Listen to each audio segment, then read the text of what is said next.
Fala, pessoal. Estamos ao vivo agora, então, Fred? Sim, estamos ao vivo, William. Muito bom. Mas assim, ó, antes já de começar, eu já gosto de chamar a galera aí para dar aquele tempinho para a galera se organizar e já começar a comentar de onde está falando, né? De qual área que é, que hoje o assunto aqui vai render. A gente precisa conhecer um pouco a turma. Eu mesmo estou falando aqui de Cascavel, Paraná, Fred. Eu estou aqui de São Paulo hoje, hein? Então quero saber a turma de São Paulo, cadê? A turma Então, de Minas. tem uma galera nos bastidores aí de Minas. Aham. É, Exato. A gente está com o time em peso aqui e é muito bom a gente poder ver aí de onde a galera está falando. Então, já vai comentando aí para a gente ver. Então, ó, eu aqui em Cascavel, Paraná. Então, se alguém tiver em Cascavel, Paraná, eu convidei uma galera aí, me ajuda aí, por favor, né? Vai sinalizando aí que, pô, né? Eu tá sozinho aqui, Fred, não vira, né? Não, não dá para ficar falando para as moscas, né, pô? Boa, boa. Mas olha lá, pessoal, então, assim, a gente vai falar de um tema, de um assunto que mexe aí com um pouco da galera aí no dia a dia, e qualquer empresa, na verdade, esse tema acaba rendendo um pouco.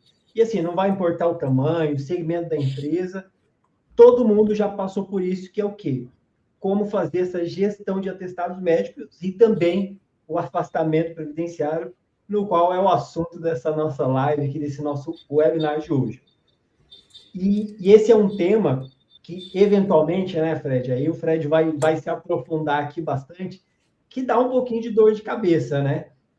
Se a empresa não tiver um método correto. Aí o Fred vai dar um direcionamento aqui. E, às vezes, o BO que a empresa vai descobrir, isso ela vai descobrir só mais tarde, depois que deu o BO. Então, a gente está aqui hoje para tentar evitar, se vocês prestarem atenção, ficar até o final, para evitar essa dor de cabeça. E aí, hoje a gente está com esse cara aqui, muito gente boa, da FSRO, o nosso amigo Fred. O cara é ninja no assunto, vocês vão receber uma aula. E até, Fred, até para aproveitar, né? Explica aí um pouquinho da FSRO e também para a gente poder iniciar, né? Combinado. Obrigado, William. Como ter amigos é muito bom, né? O ninja. Meu amigo William, FSRO, né? Vem de uma junção. Eu sou advogado, de vocação e paixão, né? Há 21 anos dentro de um escritório de advocacia já. Então, eu tenho a expertise em direito do trabalho, direito previdenciário, e nos últimos 7 anos eu me dediquei a estudar a saúde e segurança do trabalho. Fui fazer higiene ocupacional, fui entender de saúde e segurança do trabalho, fui dono de clínica de medicina ocupacional.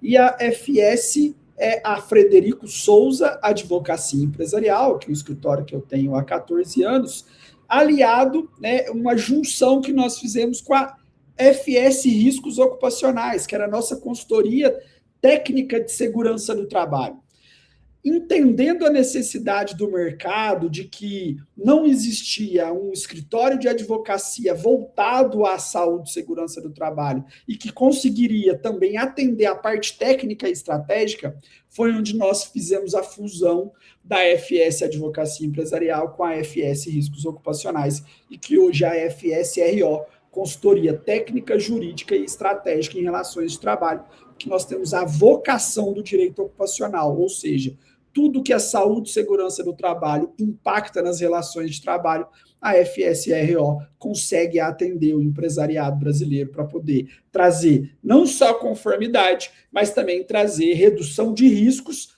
e, por que não, né, que todo empresário gosta, né, um retorno financeiro sobre isso. Então, essa é a FSRO e o tema de gestão de atestados médicos e afastamentos previdenciários é que impacta e muito na folha de pagamento, e muitas das vezes a empresa não está nem vendo isso no dia a dia. Olha só, por isso que eu falei que o cara é ninja. E aí tem aquele famoso ditado, Fred, que fala assim que o advogado do diabo, alguns falam assim, poxa, aqui a gente está com o Fred, é o advogado do anjo, ele está aqui para salvar a gente, né? Tem aqueles advogados que vai lá na empresa para acusar e, vamos dizer assim, apertar e mostrar os erros. O Fred aqui, ele mostra os erros, mas com o intuito, né? Os possíveis erros, né? E os gargalos que as empresas podem ter para auxiliar elas evitarem esses passivos trabalhistas e até render aí numa última live aí, a empresa pode tá gastando dinheiro aí e tá perdida aí, né, Fred? Também tem isso aí também. Com toda certeza, William. Muitas empresas observam a gestão de SST, né, de saúde e segurança do trabalho, que é algo que a GAP tem, né, como core business aí brilhantemente através de sistemas e atuação mesmo, né, em casa sobre isso, de ajudar e auxiliar as empresas na gestão de riscos ocupacionais, saúde e segurança do trabalho, e a FSRO também, que nós entendemos que a saúde e segurança do trabalho não é mais, né, sobre cumprir normas, é de fato reduzir risco e trazer retorno financeiro com o investimento em saúde e segurança do trabalho. É possível, né, a empresa ter retorno financeiro, deixar de pagar aí uma bagatela de contribuição previdenciária que muitas das vezes não está nem vendo, que é através do FAP, e até mesmo, né, a quantidade de dinheiro que a falta de gestão de atestado médico e até mesmo afastamento previdenciário pode causar na empresa. E é um pouco que nós vamos falar disso hoje. Bora, que eu já estou ansioso aí pro assunto aí.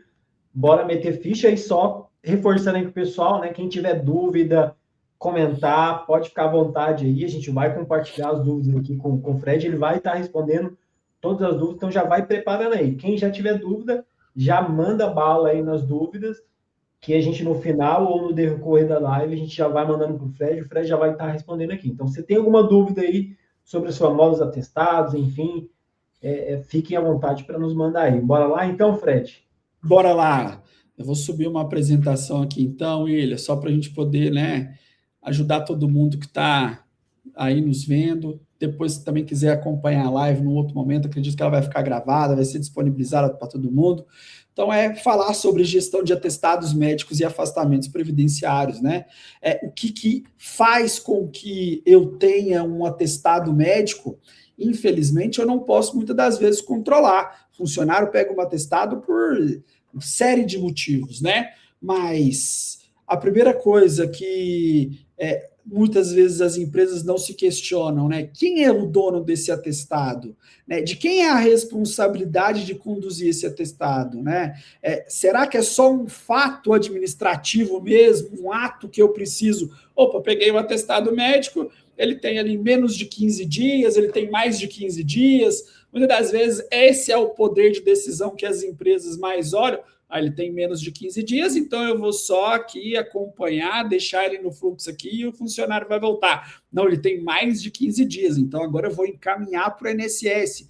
E quem deve olhar esse atestado médico? Não, eu recebo, encaminho para a contabilidade, para o RH, para o DP. Não, é a parte SESMIT que precisa olhar para isso. Não, eu tenho que encaminhar isso para o jurídico, não tenho que encaminhar para o jurídico.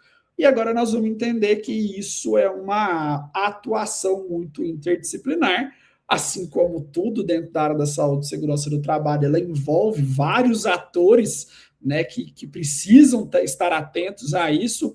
Por quê? Porque a má condução, né, a má gestão de um atestado médico, ela pode aumentar um passivo trabalhista se de fato eu não acompanho que o atestado médico que o meu funcionário está trazendo, ele pode ser relacionado ao trabalho e gerar eventualmente uma doença ocupacional.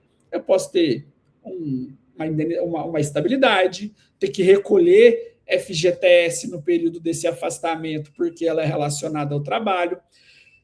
Reconhecido a doença ocupacional, eu tenho custos previdenciários aumentados, porque isso vai impactar no FAP da empresa, que é o fator acidentário de prevenção, né? Sem falar do custo desse funcionário sem a devida atenção tá fora da minha empresa sem produzir. Eu costumo dizer que a maioria das empresas não fazem, de fato, o cálculo real do absenteísmo. Se calcula, eventualmente, aquilo que funcionário pegou 10 dias de atestado, então eu vou pagar 10 dias dele sem ele trabalhar. Tá, mas eu já fiz o cálculo de que esse funcionário que faltou hoje, que ele não trabalhará nos próximos 10 dias, quanto ele ajuda na produção da empresa, no faturamento da empresa. Então, se um exemplo, uma empresa tem um faturamento de 100 mil reais e tem 10 funcionários, Então, quer dizer que cada funcionário ajuda em R$ 10.000 de faturamento. Se ele falta 10 dias, se em um mês ele ajuda em R$ 10.000, em 10 dias fora, muito possivelmente, aproximadamente R$ 3.000 essa empresa vai deixar de faturar, além dos dias de atestado médico que eu paguei. Então, isso é uma primeira conta que, quando eu vou calcular o absenteísmo, eu já tenho que olhar.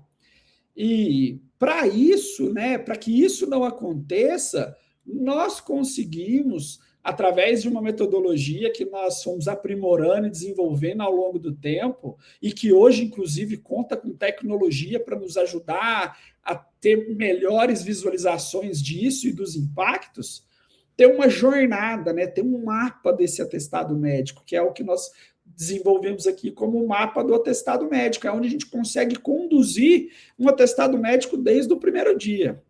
Né? E aí é a jornada que um atestado médico pode passar que nós vamos acompanhar, né, nos próximos minutos aqui. Primeira jornada que toda empresa precisa fazer, receber esse atestado. Como que eu recebo esse atestado? É pelo WhatsApp? E eu não, assim, desculpa te cortar, mas só para a gente interagir. Nós estamos aqui é porque é um papo, né? Eu já meto essa daqui dentro do recebimento. Aí você acha que você vai comentar, né? Falar, o WhatsApp. É um questionamento muito grande aí que eu já ouvia muito da galera. Poxa, tem empresas, né? Eu já vi empresas exigirem, né? E pessoalmente apresentar o atestado. Aí tem colaboradores, não, porque eu consultei, se eu estou doente, se eu estou de atestado, não faz sentido eu ir na empresa levar o atestado. Já começo com essa perguntinha aí sobre recebimento, né? Que tem a ver com recebimento desses atestados, mas dá sequência aí, depois você responde aí para nós. Aí. Bem legal você falar, porque faz parte dessa etapa de recebimento e validação mesmo, né? Eu vou receber esse atestado. Como que eu vou receber esse atestado? Primeira coisa que uma empresa tem que ter, um regulamento interno que promova essa política de atestado médico, de homologação desse atestado médico. Como que a empresa vai receber os atestados? Olha, a empresa pode receber por e-mail, a empresa pode receber pelo WhatsApp, desde que seja legível. A primeira coisa, o atestado é legível para eu poder fazer essa validação se ele tem nome do funcionário, se ele tem data, se ele tem assinatura do médico, se ele tem a queixa, a hora do atendimento e o dia do atendimento. Ele precisa ter CID? Não. CID não é obrigatório, a empresa não precisa cobrar porque não é obrigatório. A empresa quer entender mais de qual é a lesão ou a queixa do funcionário, encaminha ela para o médico do trabalho. Lá o médico do trabalho vai conseguir validar a lesão, a queixa e anotar esse CID, porque ele vai conseguir correlacionar. Porque o médico do trabalho, inclusive, pode solicitar informação para o médico assistente. Você me deu um atestado aqui de 10 dias, eu recebi aqui, eu estou homologando, mas eu queria saber mais as informações do atendimento desse paciente, o prontuário de atendimento desse paciente, para eu poder ter aqui, o médico do trabalho pode fazer isso, né? Existe a resolução 2323 de 2022 do CFM, que dá o poder para o médico do trabalho fazer isso. O Fred, então uma outra pergunta, que aí eu já vi isso também, empresas aplicarem isso, de só exigir, só receber o atestado se ele tiver o CID.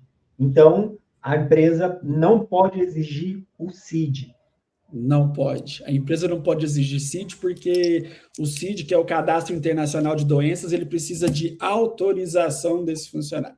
Por quê? Nós vamos ver um pouco mais adiante, mas é bom a gente já falar. Atestado médico, William, ele não é atestado para não trabalhar. O único profissional que pode atestar a relação de atestado médico, de lesão ou queixa com o trabalho, lógico, tirando aí o perito do INSS, é o médico do trabalho.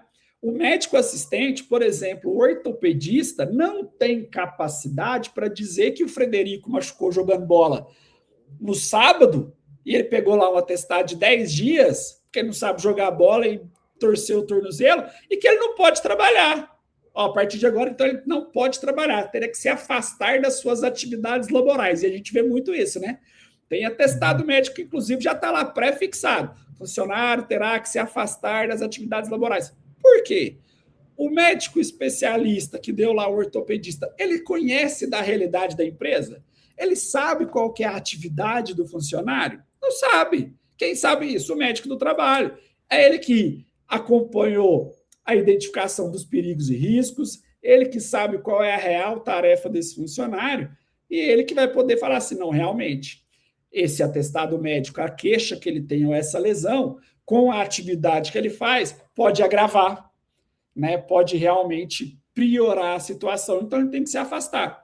Mas só quem pode falar isso é o médico do trabalho ou o perito do INSS. Por isso que não há necessidade, não há obrigatoriedade de exigir CID, tá? Mas eu querendo, encaminho para o médico do trabalho e lá ele vai conseguir fazer essa validação.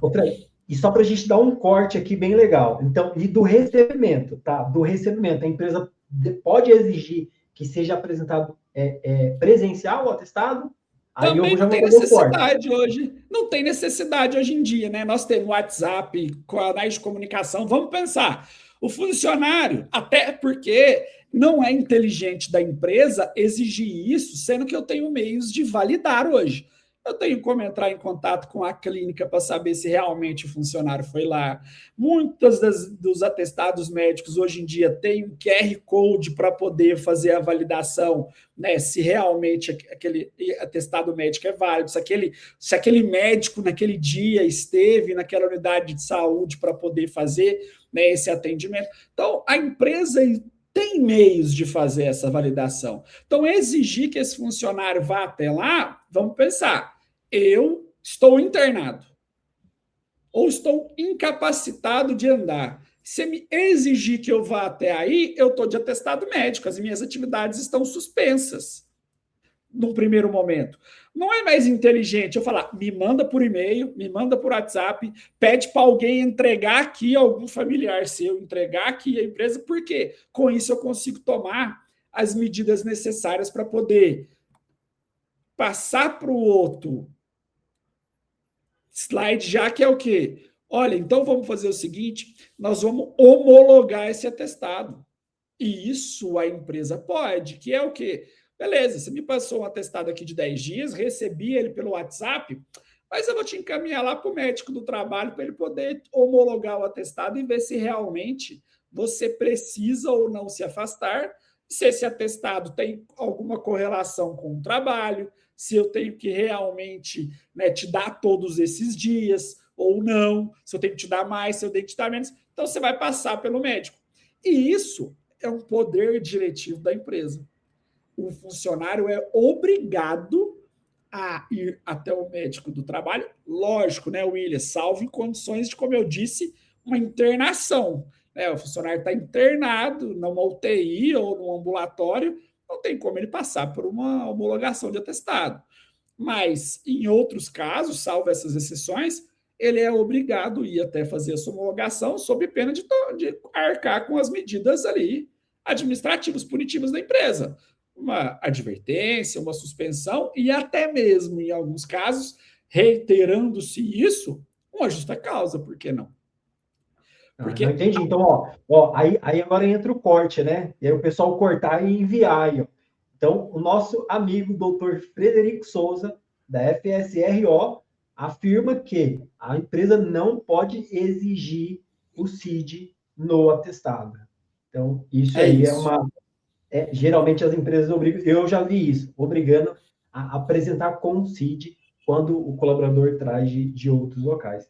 Muito bom. A empresa não pode exigir CID. Passando da etapa, então, William, do recebimento da validação desse atestado, e eu tendo isso dentro do meu regulamento interno, lembrando que o regulamento interno da empresa é lei entre as partes, está previsto na CLT que a empresa que tem um regulamento interno, o funcionário é obrigado a cumprir as condições daquele regulamento interno, claro, dentro das medidas possíveis, né? Não é porque eu tenho um regulamento interno que eu posso colocar qualquer coisa lá dentro e obrigar o funcionário a fazer. Mas dentro da normalidade, tendo esse regulamento interno que prevê a necessidade de envio desse atestado médico em até 24 horas, por a obrigatoriedade de fazer a homologação do atestado quando convocado, chego no médico do trabalho para poder fazer a homologação, O médico do trabalho, como eu disse, é quem vai poder afirmar se aquela queixa ou aquela lesão é compatível ou não com o afastamento em razão da atividade que ele faz. Só o médico do trabalho vai poder olhar isso. E aqui nasce, William, uma oportunidade muito grande que as empresas perdem de entender de onde vem esse atestado médico, de onde vem essa necessidade desse afastamento, para poder falar assim: funcionário, Frederico, você machucou jogando bola, machucou o seu tornozelo, só que você fica sentado numa cadeira todos os dias e a sua atividade é administrativa. Vamos fazer o seguinte, eu vou te dar 2 dias para você tomar um analgésico e seu pé desinchar, mas você pode voltar a trabalhar depois. Então, eu vou avaliar a sua capacidade laboral. E isso as empresas perdem a oportunidade de... Lembra do que eu falei lá atrás dos dias de absenteísmo? Pô, peraí, de 10 dias, eu passei para 2. E poderia, inclusive, se não existe uma queixa a mais, se está tudo bem, se ele consegue trabalhar de casa, por exemplo, fazer um home office, a empresa consegue, né, fazer essa adaptação temporária, ele trabalhar no outro dia normalmente, não precisar se afastar, não ter nenhum dia de prejuízo. E por que o médico do trabalho? Porque o médico do trabalho vai avaliar a condição clínica e a condição laboral. Então, pô, peraí, você está aqui, seu pé está beleza, mas você vai ficar sentado, você não vai... A sua condição de trabalho não vai piorar a sua situação, não vai agravar a situação, então você pode continuar trabalhando normal. Eu vou aqui, ó, cortar esse atestado médico. E o médico do trabalho pode fazer isso. Tem legislação aplicada a isso. Não é um achismo meu, não é fontes da minha cabeça. Isso é uma possibilidade que as empresas podem. E não, Fred, eu ia comentar, porque isso é bom, e acredito que tem muitos profissionais que não sabem. Então, eu trabalhei em empresas que a gente não, eu pelo menos não tinha essa informação. Logo no início da carreira ali, o colaborador chegava lá com X dias de atestado, justamente às vezes com aqueles exemplos, né? Ah, pô, foi jogando bola, machuquei. Assim, aparentemente, a pessoa estava, né, aparentemente legal, poderia desenvolver pelo menos uma outra atividade, não, talvez não necessariamente a atividade dele, mas obviamente quem tem que fazer essa avaliação é o médico do trabalho, e isso eu só fui aprender em uma outra empresa, que quando acontecia esses casos, então passando pelo, ou até mesmo em casos de acidente mesmo no trabalho, né, levava para o atendimento público, geralmente o médico está lá, mete 10 dias de atestado, né, ele não sabe qual é a atividade, só entrega o atestado. E aí lá a empresa tinha esse procedimento. Não, vamos encaminhar para o médico do trabalho, e o médico do trabalho, ele vai avaliar se pode ser que o colaborador pegue menos, ou o nosso médico do trabalho, de acordo com a atividade, pode ser que até ele dê mais dias de atestado, mas quem vai determinar os dias de afastamento, seja para mais ou para menos, é o médico do trabalho. E isso é legal que muitas das vezes esses atestados, né, pode reduzir o dia trabalhado, e não o intuito de impactar o bem-estar, né, a saúde do colaborador, mas visto que o médico do trabalho vai ter esse entendimento. Então, o colaborador pode executar essa atividade dessa forma, então ele não precisa ficar X dias afastado. Isso é legal saber, muita gente não sabe, né? Com toda certeza, com toda certeza. E essa é uma estratégia que as empresas têm que utilizar, porque você falou um ponto muito importante, William. Ele pode, inclusive, aumentar os dias de atestado, porque ele que vai entender se realmente aquela função que ele executa, não, peraí, só 10 dias, não. Ele precisa deambular, subir, descer a escada, ficar de pé ou sentado, né, por vários períodos de tempo, e aí ficar aqui, trabalhar melhor, ele ficar em casa, o pé para cima, tomar um remédio, vamos reavaliar depois. O médico do trabalho vai fazer isso. Aproveitando a pergunta da Tassiana, que traz aqui se somente o médico do coordenador do PCMSO que pode fazer isso, não, o médico examinador também pode fazer, né? Com, lógico, tendo conhecimento do PCMSO e sendo ratificado pelo médico do trabalho, conhecendo o PCMSO da empresa. Ou seja, eu preciso ser o médico do trabalho somente? Não, o médico examinador que trabalha na clínica lá, e nós sabemos que a grande maioria das clínicas de saúde e segurança do trabalho do Brasil hoje, ela tem um médico coordenador do PCMSO, mas ela tem um médico, né, que faz parte do hall de médicos examinadores daquela clínica, que são dentro de um guarda-chuva de responsabilidade daquele médico do trabalho, que atuam, né, de forma assistencial, vamos pensar assim, né, em conjunto com esse médico do trabalho. Então, o médico assistente, tendo ali a assinatura depois do médico do trabalho responsável pelo PCMSO, ele pode sim também fazer essa mesma redução. Não precisa ser somente um médico do trabalho com especialidade. Então, o médico, Tassiana, o médico examinador também pode fazer isso. Quando a gente diz o médico do trabalho, já é com essa extensão, porque é quem trabalha junto no SESMIT, tem essa relação de responsabilidade com o responsável técnico do PCMSO, que é o médico do trabalho, tá? E, seguindo, William, para que a gente precisa fazer a análise da capacidade laboral residual?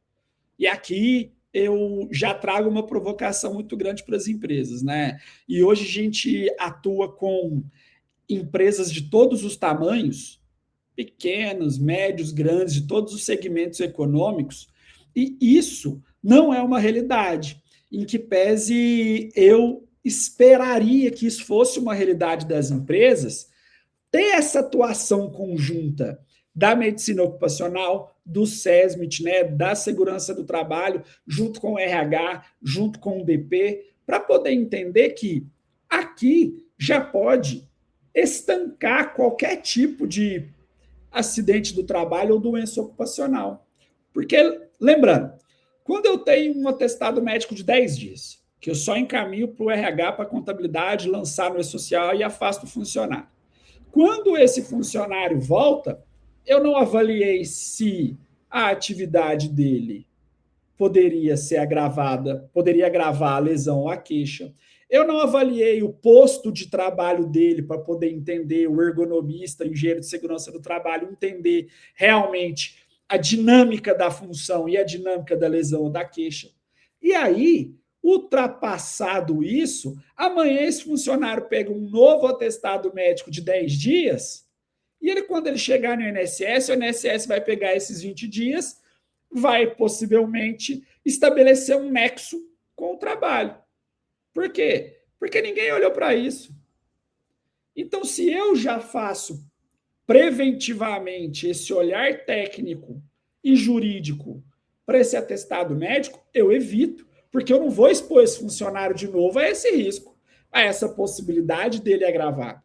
Então, se eu já tive esse olhar preventivo, eu evitei uma doença ocupacional, eu evitei uma estabilidade, eu evitei uma ação indenizatória na Justiça do Trabalho, eu evitei um recolhimento de FGTS durante todo o período de afastamento, evitei o aumento do FAP, que amanhã, lá daqui 2 anos, quando a empresa receber o extrato do FAP desse afastamento de hoje, dessa doença ocupacional de hoje, vai ficar um pouco mais caro, né, o aumento da contribuição previdenciária. Então, analisar essa capacidade residual, passar pela homologação do médico do trabalho, tem essas possibilidades. E aí, avaliar se, como você realmente trouxe, inclusive, no seu exemplo, eu posso restringir a atividade desse funcionário? Peraí, você tinha uma atividade que você subia e descia escada. Então, se subir e descer a escada pode te prejudicar, pode agravar a sua queixa, vamos tirar essa atividade de subir e descer a escada do você. Agora você vai trabalhar aqui no térreo, você não vai subir e descer a escada mais. Isso de forma definitiva ou até mesmo de forma temporária, enquanto a lesão, a queixa ali está durando. E depois eu passo no médico do trabalho de novo. Opa, agora ele está apto para poder retomar a atividade de forma integral. Ou até mesmo avaliar a necessidade, William, de quê? De trocar esse funcionário de função quando for possível. Mudar a função desse funcionário. Eu já tive caso em empresa que a gente atende, que o funcionário trabalhava no estoque, então ele movimentava cargo o dia inteiro e teve uma alegação de fascite plantar. Opa, vem cá. Vamos botar esse funcionário aqui na portaria, porque ele ficar andando para lá e para cá com o EPI, isso pode eventualmente prejudicá-lo, agravar essa situação. Então, antes que isso se agrave, e a empresa precisava de uma pessoa na portaria, vamos fazer a mudança de função, que muda risco e muda tudo, e eu continuo acompanhando esse funcionário para poder entender se aquela nova função, também atividade, não está agravando qualquer risco. Para quê? Para evitar uma doença ocupacional no futuro, né? E gerar uma dor de cabeça maior depois, né? Muito maior, mas muito maior, né?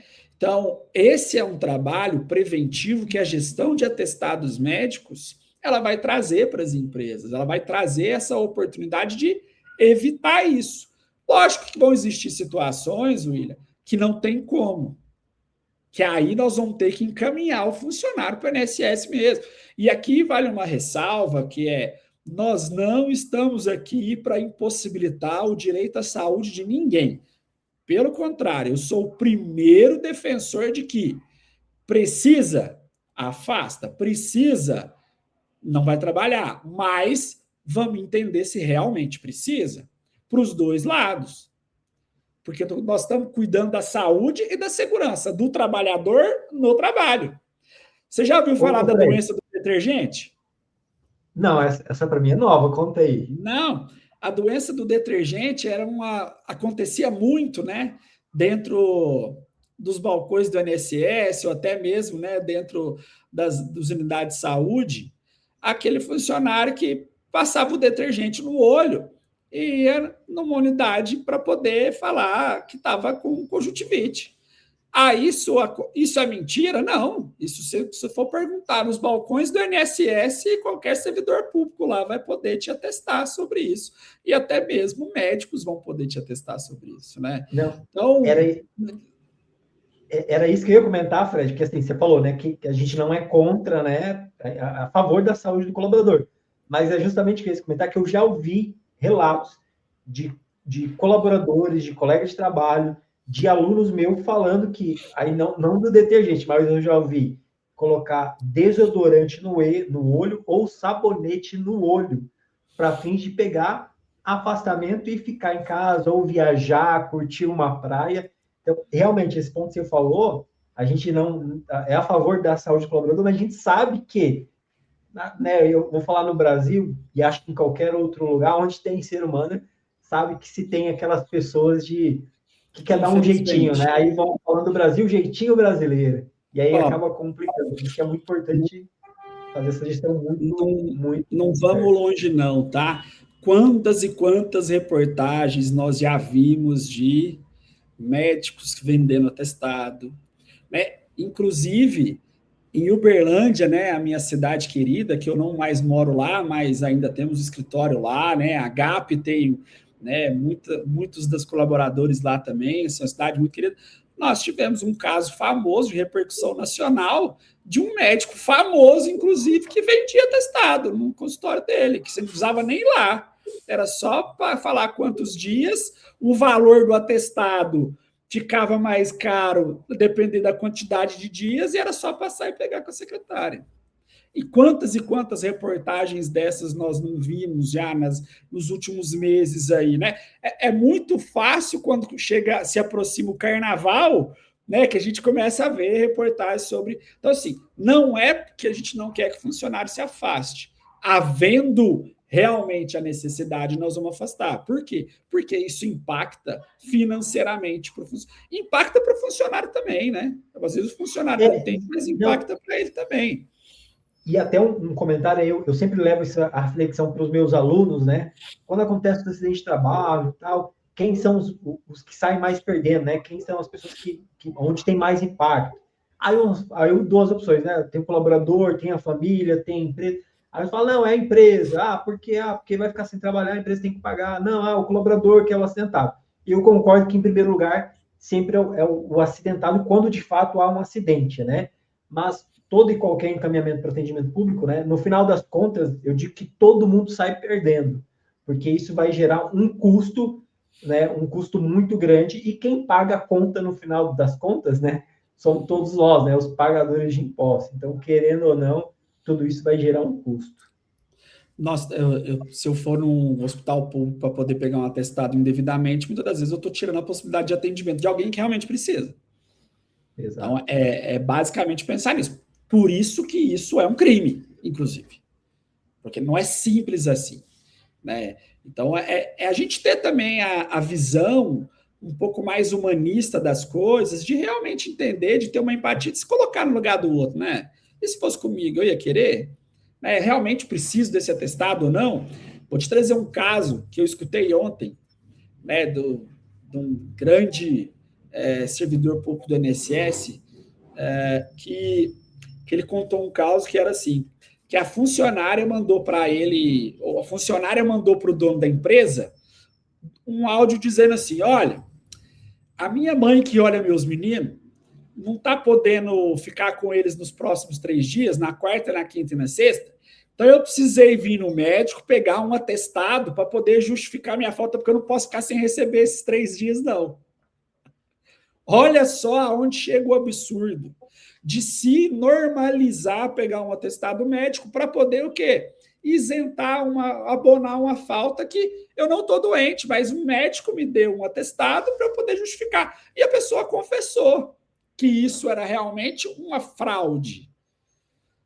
Olha só o absurdo que a gente chega. Por isso a importância tamanha das empresas acompanharem de perto essa gestão de atestados para entender financeiramente, para entender se o ambiente realmente não está adoecendo o funcionário, o impacto financeiro que está trazendo sobre isso, e depois conseguir, William, no caminho de uma necessidade de afastar para o INSS, de encaminhar o funcionário para o INSS, naquela necessidade de, olha, os afastamentos no prazos, né, acima de 15 dias, ou até mesmo em casos de atestados médicos que somados, mesmo que em alternados, ultrapassem 15 dias em até um período de 60 dias, eles se somam e eu posso encaminhar o funcionário para o INSS. Então, havendo a necessidade de encaminhar o INSS, eu estou respaldado. Por quê? Porque ainda é um desafio muito grande para as empresas saber o que vem de uma comunicado de decisão do INSS sobre um atestado médico. E aí eu tenho possibilidade de nexo técnico individual, nexo técnico profissional, nexo técnico epidemiológico, que são afastamentos relacionados mesmo a uma doença causada eventualmente, né, por algo dentro da empresa, ou um acidente de trabalho propriamente dito, ou até mesmo o nexo técnico epidemiológico, que é aquele afastamento que o INSS reconhece presumidamente a responsabilidade da empresa. Por quê? Porque o motivo do afastamento, o CID do afastamento, presume-se que naquela atividade que o funcionário desempenha é causado pelo trabalho, a lesão ou a queixa. Então, olha só o tamanho da responsabilidade das empresas em avaliar um atestado médico e um encaminhamento. E o porquê que eu falo isso? Porque as empresas têm uma grande oportunidade de, ao encaminhar um funcionário para o INSS, e hoje, na verdade, muitas vezes o próprio INSS entra lá no meu INSS ou pelo 135 e faz esse requerimento, elas têm a oportunidade de conversar com o INSS e falar assim, INSS, eu cumpro todas as obrigações de saúde e segurança do trabalho, o nosso funcionário, a atividade dele foi gerenciado o risco através do PGR, da análise ergonômica do trabalho. O PCMSO dele fala para poder fazer todos esses exames. Então, nós temos aqui documentos e informações para o senhor olhar aí do gerenciamento do risco, para eu te provar que essa lesão, essa queixa, não foi causada ou foi agravada no trabalho, que é o que a gente chama de subsídio para o perito. E como que as empresas podem fazer isso? Toda empresa, quando vai encaminhar o funcionário para o INSS, para qualquer afastamento, empresa, tenho que fazer uma declaração de último dia trabalhado. E lá nessa declaração de último dia trabalhado, eu posso descrever todas essas informações. Falar, olha, perito, Estou mandando com o segurado aí o PGR da função, estou mandando aí a análise ergonômica do trabalho da função, o PCMSO, estou mandando aí os ASOS dele para poder provar que os periódicos eram feitos. Analisa tudo isso aí. E se amanhã o funcionário não entregou isso, lá no requerimento administrativo vai constar.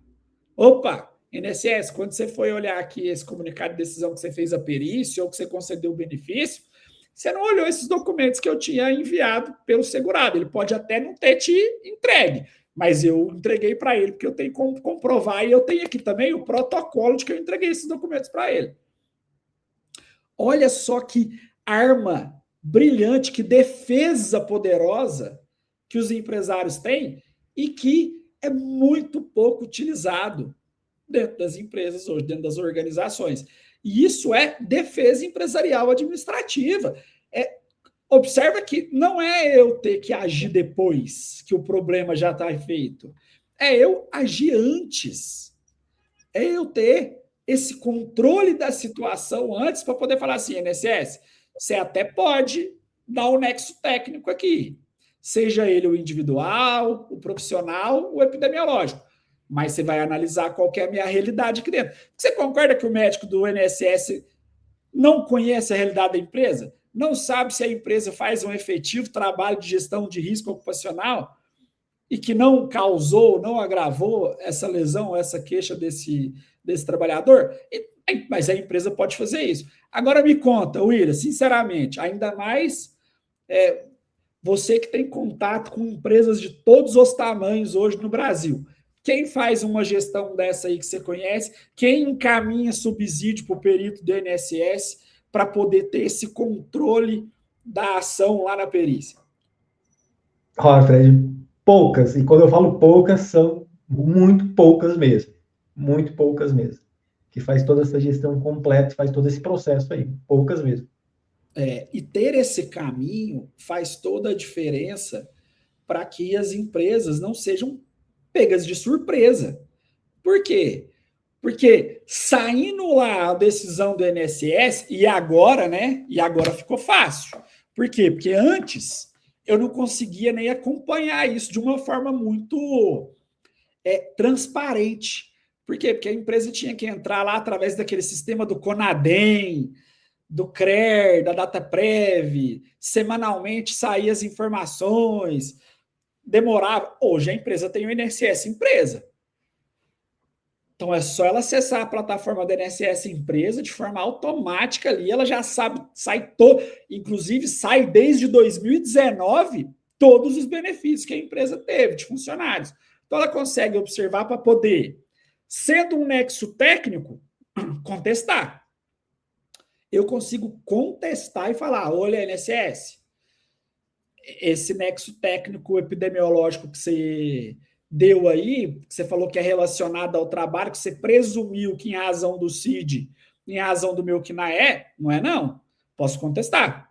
Posso recorrer da decisão.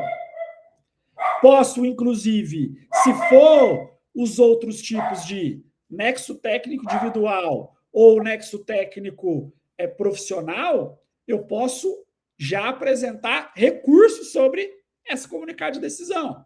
E aí é importante, William, que as empresas façam essa gestão até 15 dias do atestado, acima dos 15 dias, quando encaminhado para o INSS, a gestão dos afastamentos, que é apresentar o subsídio, acompanhar o comunicado de decisão, apresentar a contestação ou o recurso necessário.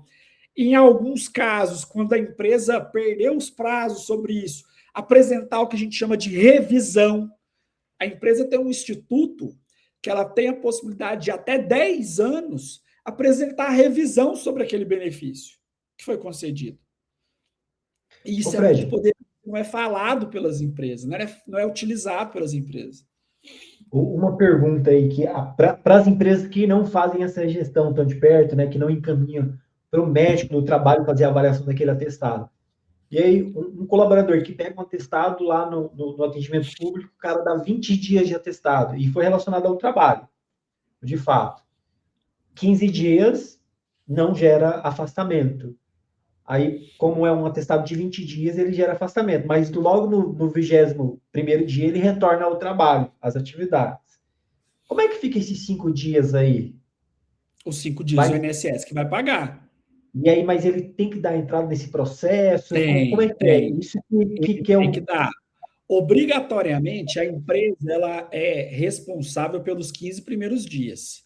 A partir do 16º dia, quem é responsável sobre o pagamento desses dias é o INSS.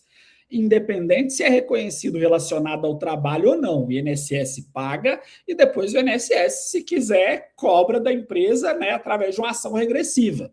Tá? Então, só que quem vai pagar esses próximos dias a partir do 16º é o INSS. Só que isso só é feito se o funcionário ingressar com esse requerimento. Então, o funcionário tem até 120 dias para poder ingressar com esse requerimento para receber esses 5 dias, no caso. Se ele não fizer isso, ele perdeu os 5 dias e a obrigação da empresa era pagar só os 15. Então, por isso que, a partir do 16º se encaminha para o INSS fazer o pagamento, né, desses dias de afastamento do funcionário. Aí o colaborador vai ter que fazer todo o processo de perícia normal, como se fosse um afastamento de, sei lá, de 60, de 120 dias, né? Hoje nós temos uma portaria do Ateste-Med, né, que ela muda todos os dias, mas que até em 60 dias hoje não precisa, inclusive, fazer perícia, mas na maioria dos casos, sim, vai poder ser designada uma perícia. E é importante um ponto aqui da gente lembrar, William, que é o seguinte, ó, isso é fato que as empresas pecam e muito, que é, o funcionário pegou um atestado de 20 dias, encaminhou para o INSS, só que o INSS não designou perícia ainda. Eu recebo perguntas todos os dias sobre: o funcionário pode voltar? Não, ele pode não. Ele tem que voltar, ele deve voltar. Por quê? O INSS vai pagar aqueles dias do atestado. Salvo em raríssimas exceções, que o INSS vai aumentar a quantidade de dias, né? Vai conceder mais dias. Mas, em regra, o INSS vai pagar aqueles dias. Então, acabou ali 20 dias, 21º dia, voltar a trabalhar, porque o INSS não precisa esperar o INSS fazer a perícia ou conceder o benefício. Não, acabou o atestado médico, ele tem que voltar a trabalhar. Acima de 30 dias, fazer o exame de retorno ao trabalho para poder voltar. Abaixo de 30 dias, não precisa fazer o exame de retorno ao trabalho para poder voltar. Tá? Então, é importante que se façam essa gestão de atestado médico e a gestão do afastamento propriamente dito, para eu ter a oportunidade de já apresentar a defesa com um subsídio ao perito, né? Uma defesa que eu falo assim, ó, levar informações da realidade da empresa já para o perito do INSS, para antes dele decidir, ele já ter consciência do que ele está fazendo. Feita a decisão, né, tendo o comunicado de decisão, acompanhando o INSS empresa, apresentar tempestivamente ou a contestação, ou o recurso, ou até mesmo em possibilidades, né, de prazo elasticidade, perdi o prazo, apresentar a revisão desse benefício administrativamente e até mesmo depois, se necessário, entrar com uma ação judicial para poder excluir esse benefício. Por quê? Porque quando nós falamos de FAP, né, e a gente já fez uma live aqui sobre FAP, né, William? O que vai impactar o FAP? É o acidente de trabalho ou a doença ocupacional relacionada ao trabalho, que deles vão sair os B91, que podem vir o B92, 93 e 94. Mas, na grande maioria das situações, diferente, a não ser que seja uma morte que já aconteceu, mas tendo um B91 primeiro, eu faço um questionamento. Será que esse B91, nos casos de doença e até mesmo em alguns casos de acidente, ele não poderia ser evitado se tivesse uma gestão de atestado e de afastamento? Se acompanhado isso desde o início?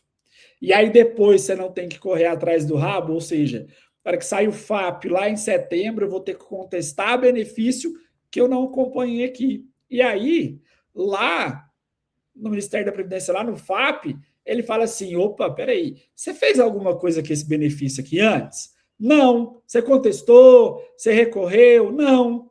Então, por que agora você está querendo falar que não pode impactar no seu FAP? Então, ele não vai ser analisado com toda certeza. Muito possivelmente, você vai ter que, para poder excluir aquele benefício do cálculo do FAP, você vai ter que entrar com uma ação judicial para poder provar que aquele afastamento, aquele benefício não é relacionado ao trabalho, com uma sentença procedente transitada e julgada, aí vim aqui pedir o recálculo do FAP.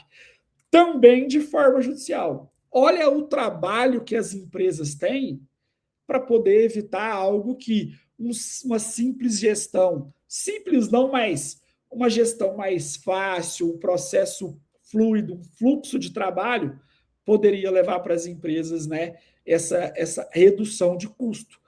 Lembra quando eu disse que o direito ocupacional, né, a saúde e segurança do trabalho, ela reduz custo? Nós falamos lá atrás de quê? Dos dias. Agora nós estamos falando de não ter o impacto do FAP, porque eu fiz a minha tarefa de casa de forma administrativa aqui. Então, fazer a gestão do atestado médico e do afastamento vai nos trazer essa visão de reduzir acidente e reduzir doença. Vou te dar um exemplo de... Pode falar. Não, eu só ia voltando que a Débora ela fez uma pergunta legal relacionada a atestado, né? Ela tem a questão de que atestado por um período determinado, com o mesmo CID, completando 15 dias, mesmo não sendo corridos, aí acho que, né, no caso, tem que ser superior a 15 dias, pode ser encaminhado ao INSS, certo? Aí pediu para falar um pouco melhor sobre. É o que a gente falou, né? Existe essa previsão no decreto 3048 de 99, que é o seguinte: funcionário pegou um atestado de 5 dias, porque ele machucou o pé. Vamos dar aquele exemplo lá do Frederico jogando futebol, machucou o pé, torceu o tornozelo. Ele pegou um atestado de 5. Hoje, dia 30 de junho, ó, que inclusive hoje eu faço 14 anos de casado. Olha, então como que eu esqueço essa data? Parabéns, né? Não pode. Parabéns, então, mandar um beijo para minha esposa, né? Inclusive, só aproveitar o momento aqui da Rede Globo, né, Thaís? Um beijo. Parabéns. Meu amigo, dia 30 de junho eu peguei um atestado de 5 dias. Meu pé continua doendo, mas eu voltei a trabalhar lá no dia 4 de julho. Lá no dia 15 de julho, não deu mais, o pé continua inchado, não estou conseguindo. Eu pego um atestado de 15. Só que eu já peguei esse de 5, já voltei a trabalhar, trabalhei aí uma semana, 10 dias, e aí eu pego um outro atestado de 15. Pelo mesmo motivo. Ó, olha a importância dessa palavra motivo, porque lembra que lá no início você falou assim, a empresa precisa cobrar o CID? Não, se fosse uma obrigatoriedade correlacionar motivo de afastamento o CID, o legislador tinha falado, pelo mesmo CID. Mas não, é pelo mesmo motivo. Então, eu tendo esse atestado de 5 dias, depois tendo um outro de 15 dias, o médico do trabalho pode correlacionar, se for o mesmo motivo, somar e encaminhar esse funcionário para o INSS. Só que isso precisa ser feito dentro do prazo de 60 dias. Então, hoje, dia 30, eu peguei o atestado. Lá no dia 5, acabou meu atestado. No prazo de 60 dias, se eu pegar um atestado pelo mesmo motivo, eles podem ser correlacionados e encaminhados ao INSS. Quem vai fazer essa correlação? O médico do trabalho. O enfermeiro do trabalho, que vai falar assim, realmente. Porque pode ser o seguinte, olha só que exemplo legal esse aqui. Eu pego um atestado médico de dor de cabeça e vias aéreas, dificuldade de respiração, gripe, coriza. Só que essa gripe evoluiu para uma sinusite. Eu peguei um atestado de 10 dias aqui primeiro, estava lá, coriza, gripe, e aí depois eu pego um de sinusite. O motivo é o mesmo? Infecção nas vias respiratórias. Eu posso correlacionar. O médico do trabalho pode correlacionar e encaminhar para o INSS. Então, Débora, sim, é possível somar atestados médicos num período de 60 dias que sejam do mesmo motivo e encaminhar para o INSS pagar. Eu sempre oriento as empresas. Pegou atestado médico. Por isso a necessidade de fazer essa gestão. Peguei aqui o de 10 dias primeiro, a hora que ele pegar o outro de mais 10 dias, beleza, passou o tempo, o que eu faço? Não. Nós vamos somar, correlacionar, encaminhar para o INSS, eu vou pagar 15 dias e a empresa vai pagar, o INSS vai pagar os outros 5 dias. Olha só a redução de danos que eu já tive, né? Olha só a redução financeira de custos previdenciários e trabalhistas. Bom. Certo? Seguindo, William, para a gente poder não passar muito do tempo que nós nos propusemos aqui, até para não ficar cansativo, né? Fazer toda essa gestão de atestado médico também, de afastamento, vai conseguir dar uma clareza para a empresa sobre doença ocupacional e acidente de trabalho. Como a gente falou agora mesmo, muitas doenças ocupacionais ou acidentes poderiam ser evitados havendo uma gestão de atestado médico, havendo uma gestão de atestado médico que traga, além da relação médica, o olhar médico com a homologação de atestado, conhecer do ambiente, mas também a relação técnica do engenheiro de segurança do trabalho, do técnico de segurança do trabalho e do ergonomista, de entender se esse ambiente de trabalho realmente não está prejudicando esse funcionário, não está causando uma lesão. Então, o olhar através de um atestado médico, olha só os desdobramentos que isso me traz. Então, se eu tenho um atestado médico dentro da empresa, a primeira coisa que eu tenho que olhar é, deixa eu olhar esse ambiente de trabalho, para que venha entender se minimamente não pode ser relacionado ao trabalho. E isso vai salvar vidas depois, vai salvar o recurso financeiro da empresa e evitar que a gente tenha uma doença relacionada ao trabalho ou até mesmo um acidente de trabalho. Funcionário que está trabalhando doente, numa condição perigosa, ele está muito mais propenso a um deslize, a um equívoco, a um quase acidente e depois causar um acidente. E olha só, muitas das vezes foi porque eu não olhei para um atestado médico ou olhei uma condição de um funcionário que já estava me trazendo sinais, né? Legal. Ó, tem mais uma perguntinha, se puder colocar na tela, o Breno fez uma perguntinha ali, ó. Se a empresa tiver um enfermeiro do trabalho, ele pode fazer esses encaminhamentos de análise do atestado em função das atividades laborais do colaborador ou só se tiver um médico na empresa? Dentro da clínica que eu atendia, que eu era dono, nós tínhamos um enfermeiro do trabalho. E o nosso enfermeiro do trabalho fazia, assim, essa correlação. Ele tinha capacidade. Nós só tomávamos a cautela de que, quando nós fazíamos essa homologação, o enfermeiro do trabalho assinava com carimbo do COREM dele e o médico do trabalho assinava com carimbo do CRM. Para quê? Para trazer mais substrato, subsídio. Mas fazer apenas a correlação, eu entendo que sim. Até porque isso a gente fazia por excesso de zelo.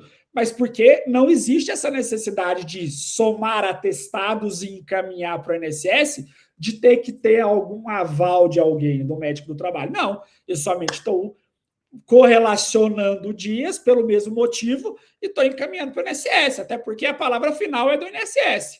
Quem vai falar se realmente é do mesmo motivo ou não é o INSS. Mas sim, respondendo a pergunta do Breno, o enfermeiro do trabalho pode fazer essa correlação, porque ele tem capacidade, competência técnica para isso. Muito bom. Tá? Para a gente poder passar aqui numa situação importante, da gestão de atestados também, William, que é a visão da empresa de fazer uma investigação de acidente e doença. Né? Começou lá atrás na gestão de atestado, na homologação, realmente foi considerado uma doença ou um acidente, além da obrigatoriedade da emissão da CAT para fins estatísticos, né? E aqui vale uma parte que muitas das vezes as empresas têm medo de emitir uma CAT, achando que o simples fato de emitir CAT já vai ser impactado no FAP. Não. CAT, a única CAT que impacta no FAP automaticamente é a CAT de óbito. A CAT de afastamento, ela simplesmente, né, vai de acidente ou doença, ela vai impactar no FAP se ela se tornar um B91. Aí sim. desse acidente ou da doença relacionada ao trabalho, se tornou um B91, aí essa CAT vai impactar. Se não, não. Eu teve um acidente, eu emiti uma CAT aqui de 3 dias. Vai impactar no FAP? Não, não teve percepção de benefício previdenciário. Só a CAT é um instrumento administrativo para fins estatísticos apenas. Muito bom, Fred. É só um comentário e para reforçar aqui o entendimento, então, porque realmente aí você falou, muitas empresas têm medo de emitir a CAT por conta desse, depois do FAP ali, que vai estar lá na ponta. E eu já vi gestor falando, não, a gente pode abrir, não pode ser aberto CAT de tudo, não. Porque senão, depois o FAP vai aumentar, e isso não é bom. Eu concordo em partes com ele. Eu concordo que eu não posso abrir CAT de tudo. CAT relacionada à doença, quem vai abrir? O médico do trabalho. Se relacionou realmente, tem o nexo técnico, individual, profissional ou epidemiológico, você emite a CAT. Quem vai emitir a CAT de acidente de trabalho? O engenheiro de segurança do trabalho. Nós vamos fazer a investigação, a análise e investigação de acidente, que está lá na NR1. Até porque, se houve um acidente ou uma doença, eu preciso fazer a análise e investigação de acidente, porque eu preciso revisar meu PGR, porque algo de errado não está certo no meu gerenciamento de risco. Então, eu não vou emitir a CAT. Eu não emiti a CAT mesmo. Eu, Frederico, emiti uma CAT? Nunca. Quem? Engenheiro de segurança do trabalho, vem cá. Realmente relacionado ao trabalho? Foi acidente? Você fez aí toda a investigação? Ishikawa, 5 porquês, árvore de falhas, queijo suíço, enfim. Você usou metodologia, analisou a causa do acidente, concluiu pela relação com o trabalho. Emite a CAT. Fez a análise e investigação de acidente, não foi relacionado ao trabalho. Eu vou emitir CAT para quê? Ah, mas o funcionário falou que foi. A investigação provou que não. A investigação provou que não. Mas uma investigação, né, William? Uma investigação séria. Não é aquela investigação que, em 90% das vezes, conclui por um ato inseguro do funcionário. E eu, Frederico, posso estar equivocado, mas se houve um acidente, no mínimo, culpa concorrente em muitas das situações tem. Seja pela falha na comunicação, seja pela falha no gerenciamento efetivo de risco, por um treinamento. Então, algum motivo teve. Porque ninguém, não vou falar ninguém porque é forte, né? Mas seres humanos de sã consciência não vão para a empresa acidentar. Só ninguém quer sofrer um acidente. Lembra daquilo que você falou agora mesmo que você fazia o questionamento dentro da sua empresa, né? Dentro das suas aulas. Quem é responsável no caso de um acidente? Eu não acredito no que o ser humano vá de caso pensado para a empresa para sofrer um acidente. Sabe por quê? Nesse caso, o maior prejudicado é ele. É ele que às vezes vai morrer, é ele que às vezes vai sofrer a amputação de um membro, vai ficar incapaz. A empresa, o máximo que vai acontecer com a empresa é uma perda financeira e reputacional. Agora, Fred, eu não vi. E aí, a gente deve abrir, se houver de fato o acidente, né, foi comprovado através da investigação, houve um acidente de trabalho, independente da quantidade de dias de afastamento, ou até mesmo se não houve afastamento, né, mas teve uma lesão e não teve afastamento, eu devo abrir a CAT.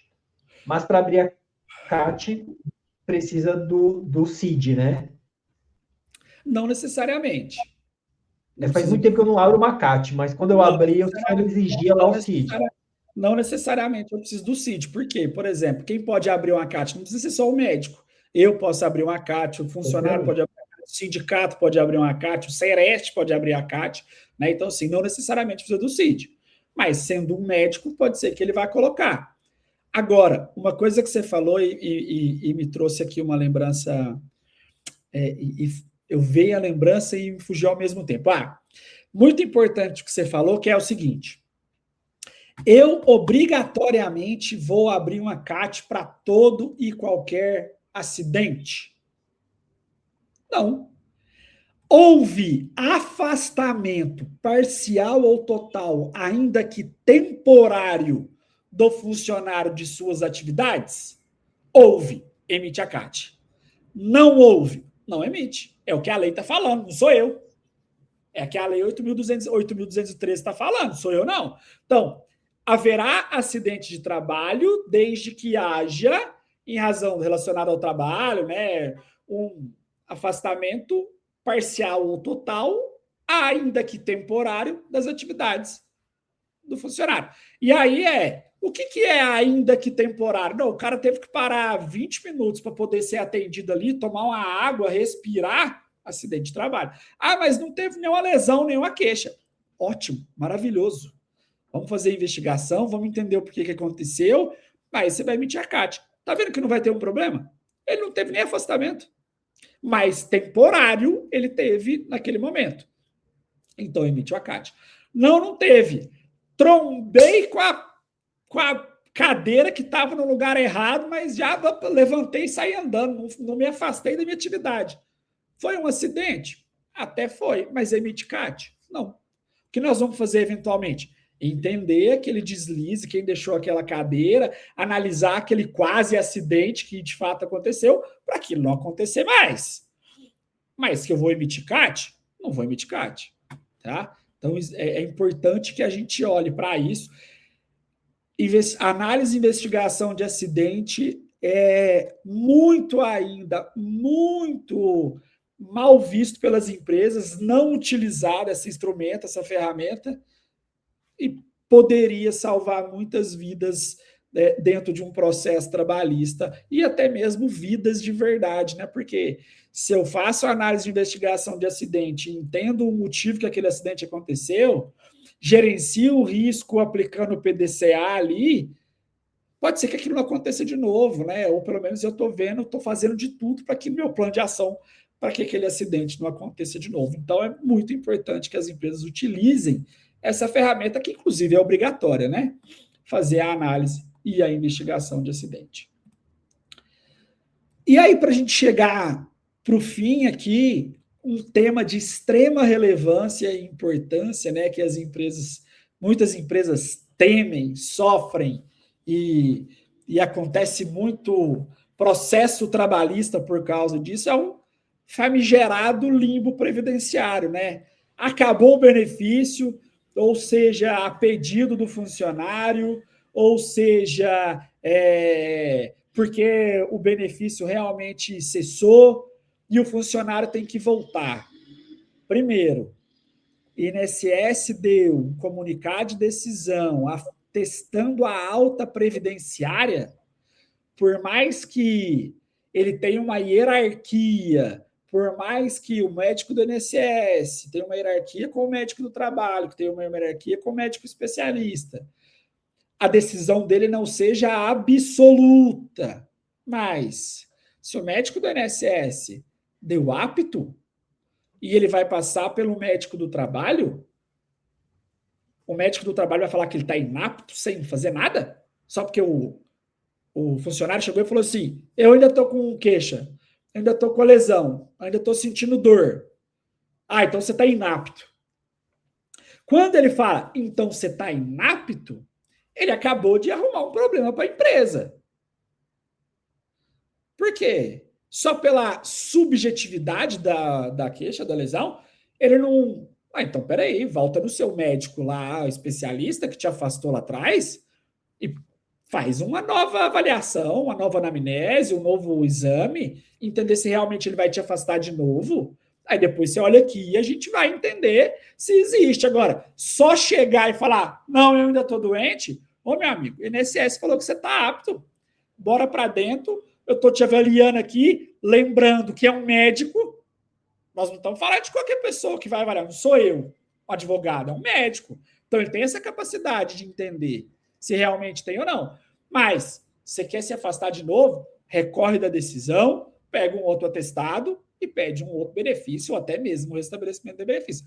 Está entendendo que é simples essa condução e as empresas assumem muitas das vezes uma responsabilidade que não é delas?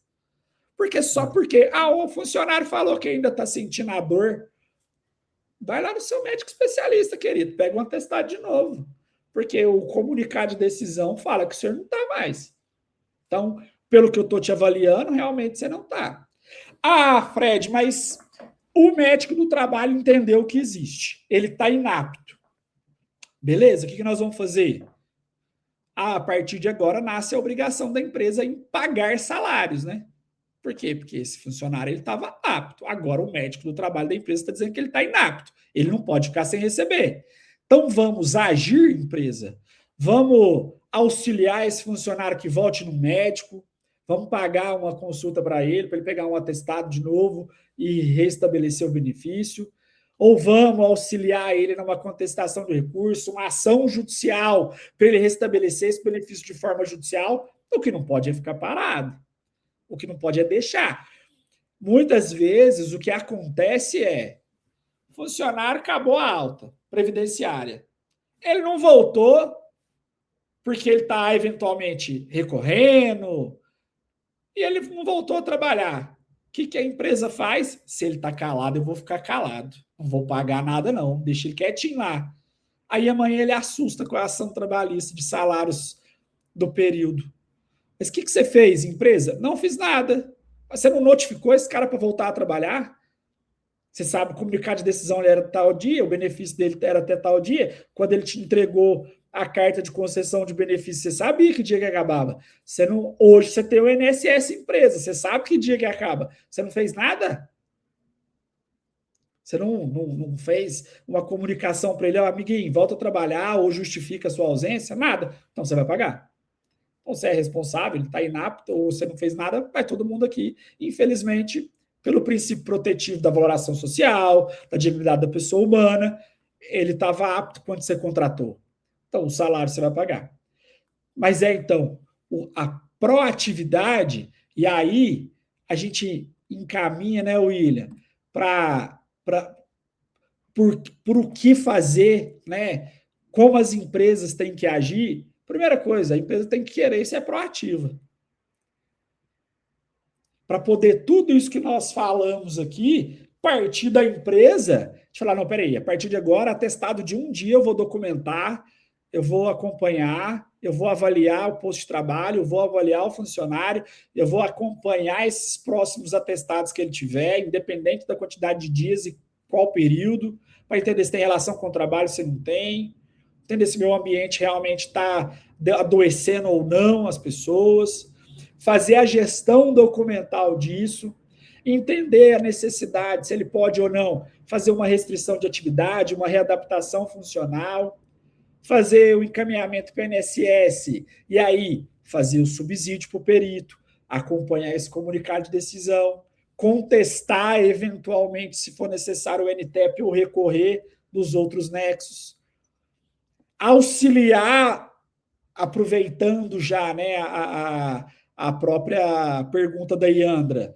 aproveita, auxiliar ou o SESMIT interno a fazer a avaliação, análise e investigação de acidente, emitir a AQUAT quando necessária, avaliar o posto de trabalho para poder realmente entender se é uma doença ocupacional e acompanhar os casos de retorno ao trabalho, que sempre dão muito trabalho para as empresas e causa muito prejuízo. E quem pode fazer isso para você, empresa?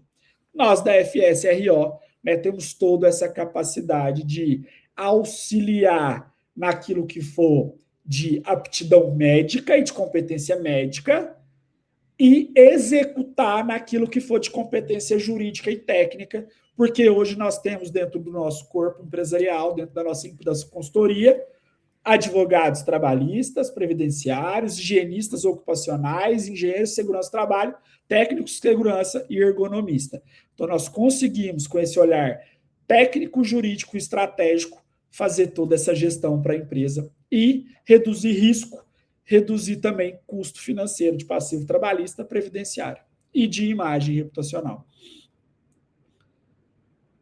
Rapaz, muito bom, hein? Olha aí, ó. Olha aí, já fez o jabá, né, Fred? Então, mas, ó, eu não ia perder seu convite, não já ia deixar meu jabá pronto, né? Pois ué. Mas a aula foi essa, então, Fred? Foi um pouco, né? Tá? É um pouco do que dentro, né, de uma estrutura. Pô, a gente falar em 1 hora aqui sobre aquilo que existe um fluxo inteiro desenhado, é trazer aqui os principais pontos. Quem quiser saber mais pode contratar a consultoria da FSRO, né? Ah, nós podemos conversar, né? Nós temos aí nossos contatos, nosso e-mail, nosso site, né? Inclusive, quem quiser entrar em contato conosco através do LinkedIn ou até mesmo, né, das nossas redes sociais, nós vamos disponibilizar. Eu acho que o meu marketing aqui, o Vini, eu não sei se ele vai me autorizar a fazer isso não, mas nós vamos disponibilizar para quem entrar em contato conosco, fazer um cadastro aqui por e-mail, a gente envia o que a gente fez aqui, esse fluxograma chamado Mapa do Atestado. E lá a gente tem todo o fluxograma orientado, além de um manual explicativo, porque não seria só possível a gente fazer um fluxograma e entregar na mão das pessoas, né? Não, mas um manual também que explica, né, o porquê de utilizar cada passo e, lógico, para executar essa ação, nós nos colocamos à disposição aí das empresas, dos parceiros, enfim, de quem quiser conversar conosco, entender mais sobre isso. Ô, Fred, ó, muito bom. Então, se eu fosse a galera aí, já entrava em contato aí com a FS aí, através dos contatos aí que estão na tela, para buscar essa consultoria, né? E aí, lembrando também, né? Eu não posso deixar de fazer o nosso jabá aqui também, não, né, Fred? Lógico que não, lógico que não. A FS é uma grande parceira, né? A gente tem uma grande parceria com a HP Sistemas. Então, nós, da HP Sistemas, temos essa parceria com a FSRO. Eu até vou pedir aí, o Vini, né? Deixa eu acionar aqui no ponto aqui. Ô, Vini, você pode colocar o link aí na tela aí, ó, do nosso site. Então, quem quiser conhecer a HP Sistemas, né? A HP Sistemas é uma empresa que tem software, sistemas voltados para a área de segurança do trabalho, que auxilia, né, nessa gestão. A gente tem sistema para gestão de terceiros, gestão para treinamento de colaboradores, permissão de trabalho, EPI, enfim, né, para você automatizar toda a sua gestão aí em segurança do trabalho. Vem com a GAP, né, entra no nosso site ali, sistemasgap.com.br, que você vai conhecer um pouquinho das nossas soluções. Aí, ó, o Vini colocou na tela ali, ó, o site da GAP, só reforçando, é o nosso jabá, hein? Fera. Fera. Valeu, Vini. Então, GAP Sistemas aí, ó, sistemasgap.com.br. E, William, aproveitar também para trazer uma novidade que a GAP Sistemas e a FSRO, além de tudo isso que a GAP Sistemas faz, nós também estamos trazendo aqui uma novidade para o mercado de trazer, de fato, a implantação do PGR e a ordem de serviço para as empresas nessa parceria da GAP com a FSRO. Então, assim, você é empresa que precisa, de fato, elaborar seu PGR, fazer a implementação efetiva do gerenciamento de riscos, procura a GAP Sistemas, que nós também, nessa parceria, vamos conseguir ajudar vocês, empresários, aí, entre todos os outros, né, prestação de serviço e temas que nós conseguimos auxiliar. Top, acho que é isso aí, né? Vindo com a GAP Sistema e FSRO, é só sucesso, não é não, Fred? É isso. Pelo menos o risco ocupacional de saúde e segurança do trabalho está gerenciado, né? Olha aí, ó, coisa boa. Bom, eu acho que é isso, né, Fred? Então, assim, do nosso lado, acho que agradecer toda a participação aí, muitas pessoas interagiram, né? Muitas pessoas acompanharam a gente aí ao vivo durante essa live. Vai ficar gravado, né, como o Fred falou. Então, né, para o pessoal assistir e rever. E, obviamente, né, também, quem quiser se aprofundar um pouco mais, entrar em contato aí com a FSRO, e aí o pessoal vai dar todo o suporte a essa consultoria. Mas acho que, de fato, agradecer e acho que até uma próxima. Tem mais algo aí, Fred? Não, é isso mesmo. Agradecer a todo mundo que estava aqui conosco, que interagiu, que comentou, que fez perguntas. Espero que a gente tenha esclarecido esses pontos, né, do que nós propusemos e continuamos à disposição para poder tirar mais dúvidas, nos reunirmos aí com quem tiver interesse sobre o tema. Obrigado, turma, mais uma vez e até a próxima, se Deus quiser e Ele vai querer. Valeu, pessoal. Até mais. Tchau, tchau. Tchau.